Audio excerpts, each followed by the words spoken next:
Troy and the War of Sea and Sky. In the age of Gemini, long before the Hellenic world would come to dominate the Mediterranean, Greece was not yet unified under a single identity. Instead, two distinct peoples, each with their own monotheistic roots, thrived, one from the south, connected to the sea, and the other, from the north, revering the sky. These two cultures, though separate, shared ancient traditions and beliefs, both drawing their strength from their gods, Poseidon, ruler of the waters, and Zeus, king of the heavens. Yet these gods once represented much more. The South Sea god and the North Sky god were symbols of their original monotheistic faiths, with Poseidon and Zeus embodying aspects of a singular divine truth. As the age of Gemini dawned, demigods, beings of extraordinary strength and beauty, descended upon the people of the sky. These demigods were unlike anything the ancient Greeks had seen. They were faster, stronger, and exuded a presence that bewildered and enchanted the northern Greeks. With their prowess in battle and charisma, they quickly rose to positions of power, installing themselves as the intermediaries between mortals and gods. The northern Greeks, the Sky Greeks, began to revere these beings, who claimed divinity through their lineage. What had once been a culture that sought unity with the heavens now fell under the influence of these demigods, shifting from monotheism to idol worship of these new gods. The demigods, however, were not benevolent. Their hunger for human blood was insatiable, and their thirst for power pushed them to incite war. As the demigods entrenched themselves in the beliefs and politics of the Sky Greeks, they turned their attention to the Southern Sea Greeks, who still retained their ancient devotion to Poseidon and the seas. Through deception and manipulation, the demigods convinced the Sky Greeks that their southern kin were heretics, unworthy of coexistence. Thus began a long and brutal conflict between the two Greek worlds, as the sky and the sea were set against each other. For decades, the two cultures clashed. The Sky Greeks, with their newly empowered demigod rulers, had the advantage in warfare, but the Sea Greeks, grounded in their deep connection to the seas and mastery of naval tactics, held their own. The war raged across Greece, turning what had once been a land of shared heritage into a battlefield. Towns were razed, and families were torn apart as these two peoples, manipulated by the demigods, slaughtered each other in a frenzy of bloodshed. In the age when demigods openly roamed the earth, the winds howled with the cries of impending war. The once peaceful shores of Troy, home to the proud Sea Greeks, stood poised at the precipice of destruction. A love that ignited flames of fury, between Paris, the noble prince of Troy, and Helen, a radiant queen of the Sky Greeks, served as the demigod excuse for a war that would etch their names in the annals of legend. As whispers of their forbidden affair spread like wildfire through the lands, Agamemnon, king of the Sky Greeks, rallied his fierce warriors. With a heart as fierce as the tempestuous seas, he invoked the wrath of the gods, declaring that Helen must be returned to her rightful place. Thus began the monumental clash, the war for Troy. The armies converged upon the plains before the ancient city, where the cliffs kissed the heavens, and the waves crashed upon the rocks below. The Sky Greeks, resplendent in armor that gleamed like the sun, marched with purpose, their banners billowing in the wind. The Sea Greeks, proud and resilient, prepared their defenses, determined to protect their beloved city from the onslaught.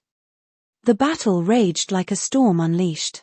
Hector, Prince Paris's older brother, led the resistance. Sword in hand, he fought valiantly against the tide of enemies. He was a titan among men, his spear thrusting with the force of the crashing waves, while his shield shimmered with the reflective strength of the ocean. The blood of the fallen soaked the earth beneath him as he rallied his comrades, urging them to stand firm against the relentless advance of their foes. But amidst the chaos emerged the fearsome demigod Achilles, with a wrathful countenance that made the very ground tremble. Clad in armor forged by the gods, he was a whirlwind of destruction, cutting through the Sea Greeks like a scythe through wheat. Hector, undeterred by the legends that surrounded this mighty warrior, stood resolute to face him. "Come forth, Achilles," he roared, his voice rising above the clamor of war. "Let us end this with a battle that shall be sung of for centuries." With a clash that echoed across the battlefield, Hector and Achilles met. Their weapons clanged like thunder, each blow sending shockwaves through the assembled armies. Hector fought with the ferocity of the tide, his strikes precise and deliberate, But Achilles was a tempest, swift and unforgiving. The two warriors danced upon the battlefield, each seeking the other's blood, while the fate of Troy hung precariously in the balance. As the sun began to set, casting a golden hue over the war-torn landscape, Hector, with a final surge of strength, managed to pierce Achilles' defenses, drawing blood. The demigod staggered, rage igniting within him. In a moment of unrelenting fury, Achilles unleashed a ferocious counterattack, driving his spear into Hector's chest, the very heart of Troy pierced by the embodiment of destruction. The fall of Hector sent shockwaves through the Sea Greek ranks. Their champion lay lifeless, and the cries of despair echoed in the hearts of those who loved him. Yet, from the depths of sorrow rose a fierce resolve. The Trojans fortified their walls, preparing for the inevitable siege that would come with the death of their greatest hero. For 10 long years, the Sky Greeks laid siege to Troy, the city's walls rising like a defiant wave against the relentless tide of their foes. The sea grew restless, mirroring the heart of the city. Inside, the Trojans clung to hope, driven by the memory of Hector and the love of their new queen, Helen, whose beauty was a beacon amid despair. As the war dragged on, the cunning Odysseus devised a treacherous plan: a giant wooden horse, hollowed out and filled with warriors, a deceptive gift meant to signal the end of the siege. The Trojans, weary and eager for peace, welcomed the colossal effigy into their city, believing it a token of surrender. Under the cover of night, the warriors within emerged, descending upon Troy like a vengeful storm. The city that had stood proud against the Sky Greeks was unprepared for the treachery that had taken root within its walls. The clash of steel rang out as the Sky Greeks poured into the city, setting fire to homes and hearts alike. In the chaos, Helen wandered through the ruins, her heart heavy with sorrow for the destruction that had come from her love. The once great city crumbled around her, the cries of its people rising to the heavens, as the sky turned crimson with the flames of war. Amid the chaos, the demigod Achilles, fueled by vengeance, sought the remnants of the Sea Greeks. His fury unquenched, he surged through the streets, a whirlwind of destruction as he hunted for the last vestiges of the Sea Greeks. The city that had once celebrated the union of two cultures was now a battlefield soaked in the blood of betrayal. As dawn broke over the horizon, the once proud walls of Troy lay in ruins, a somber reminder of the clash between the Sea and Sky Greeks. The Great War, ignited by love and fueled by the ambition of demigods, had come to an end, leaving behind a legacy of sorrow and the ashes of a civilization that had stood the test of time. This conflict would come to be remembered as the Trojan War, though much of its true meaning has been obscured and twisted over time. The demigods, relishing the bloodshed, stood behind the greatest Sky Greek warriors, empowering them in battle. Achilles, one of the most famous demigods, symbolized their supremacy. He was the perfect soldier, invulnerable save for his heel, a metaphor for the demigod's ultimate control over life and death. The Sea Greeks fought valiantly, with heroes like Hector representing the old ways, the last stand of a people trying to preserve their connection to the sea and their ancient god. But despite their strength and courage, the southern Greeks were no match for the combined might of the Sky Greeks and their demigod allies. After years of siege, Troy had fallen. Yet this war was not merely about the destruction of a city. It marked the merging of the two Greek cultures, with the Sky Greeks coming out dominant. The Sea Greeks, once a monotheistic people devoted to Poseidon, were absorbed into a new, unified Greece, one where the worship of Zeus and the supremacy of the demigods reigned supreme.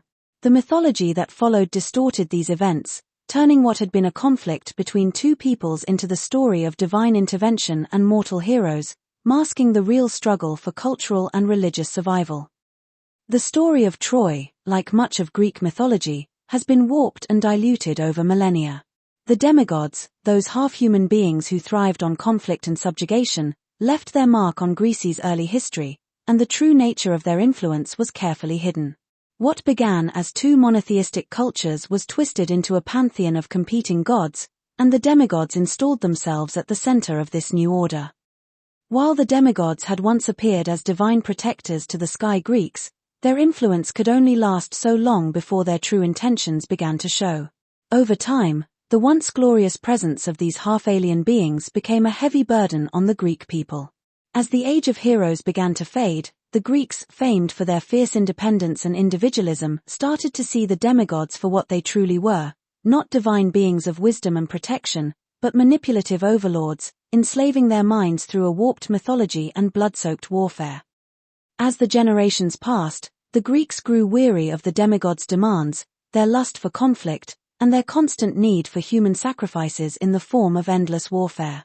The shift began slowly at first, with pockets of resistance forming within both the sky and sea Greeks. The thinkers, the poets, and the warriors alike started to question the legitimacy of their so-called gods. These demigods, once celebrated for their unmatched prowess and beauty, were increasingly viewed as a corrupting force, luring humanity away from their original beliefs and leading them into a cycle of destruction and dependency. The independent nature of the Greeks became their saving grace. Unlike other ancient cultures that had fully succumbed to the rule of alien or divine figures, the Greeks, always valuing personal freedom and city-state autonomy, began to push back. Philosophy began to flourish, especially in the wake of the Trojan War and the merging of the two once opposed cultures. As they united, a collective realization grew. The demigods had exploited their divisions, pitting them against each other for their own twisted gain. In the end, the clash of the sky and sea people was not just a war, it was a turning point in the spiritual and cultural history of ancient Greece, a pivotal moment when two monotheistic peoples were forced into conflict by forces beyond their understanding, only to emerge as a single, unified civilization. The remnants of this hidden history are still there, in the myths and ruins of ancient Greece, waiting to be deciphered. This is but the beginning.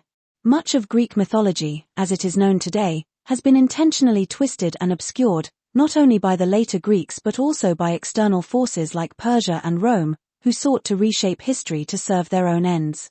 The story of the demigods and the clash of the sky and sea Greeks is just one layer of this hidden history, and there are many more layers yet to be unraveled. What we've explored here is the first thread in a larger tapestry, one that has been purposefully hidden from us. Yet, as we continue to uncover these ancient truths, we will reveal a much more complex and profound history, one that challenges everything we thought we knew about the ancient world and its gods.